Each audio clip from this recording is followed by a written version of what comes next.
750 gallons of water. Pull a bowling ball right up through it. Butterfly ultrasound. Cool cat. More technology than any squad car. Pretty awesome tool.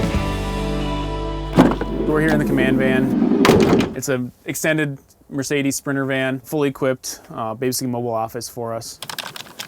And now they're trying to run a huge incident with 10, 20, 30 people from inside of a Tahoe, where now we can literally, I can be writing search warrants, someone else can be, getting details on the incident. We can get live stream the drones here, so we can gain a bunch of that firsthand knowledge. We have cabin lighting controls here, as well as individual station controls. We have the ability to black out all lights. When we're in here, we're not really paying attention to what's going on outside, so we'll be able to kind of look up here and see and not get surprised by someone walking up on us, because there's no windows in the van. This is like a fully functional smart board, so we can tell people, hey, we want you to enter this way and come over here. So we can put like our location up here, incident or brief or any instructions here, and then just share it via super nice QR code. So you could be in this thing for hours. It's got its own battery pack.